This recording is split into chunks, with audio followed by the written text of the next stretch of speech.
প্রশ্নটা এমন ছিল যে আসলে নিজেকে কেন ভালো রাখবেন? হুম? এই বিষয়ে। আর এই বিষয় নিয়ে আমি কথা বলছিলাম। আর যার কারণেই আপনাদেরকে আনা।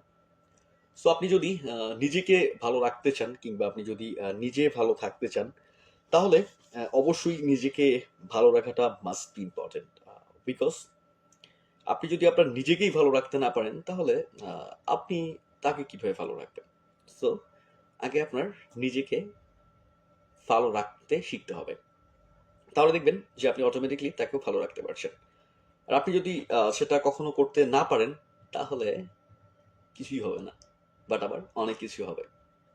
সো এই যে আপনি ভালো রাখবেন কি রাখবেন না, এগুলো অনেক সময় দেখা যায় যে আপনার ক্ষেত্রে আ কি ম্যাটার নাও করতে পারে। যে হ্যাঁ, আমি তো আছি আমার মতো ভালো। সো আমার সাথে যে আসবে, সেও আমার মতো করে আমাকে নিক বা আমার মতো করে সে আমাকে ভালোবাসবে। এটা আসলে সবসময় কল্পনাতেই সুন্দর থাকে। এইটা বাস্তবে কখনো রূপ নেয় না।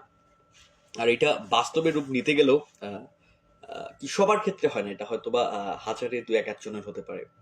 আর ২-১ জন সেই মানুষ যারা ভাগ্যবান, তাদেরই হয় এগুলো। আর সবাই তো অতটাও ভাগ্যবান না, সবাই তো অতটাও লাকি ম্যান না। সো যার কারণেই আপনি যদি নিজেকে ভালো রাখতে শেখেন, তাহলে আপনার লাইফে যে আসুক আপনি তাকেও ভালো রাখতে পারবেন। কারণ আপনি জানেন যে ভালো রাখার ওয়েটা কি, ভালো রাখার সিস্টেম ক্যাপাবিলিটিটা কি, এটা আপনি জানেন। সো আপনি তখন সেই ওয়ে, সেই পদ্ধতি দেখবেন, তাকে ভালো রাখতে গেলেন। দেন সে মাস্ট বি ট্রাই করবে যে আপনাকে কিভাবে তার ভালো রাখা যায়।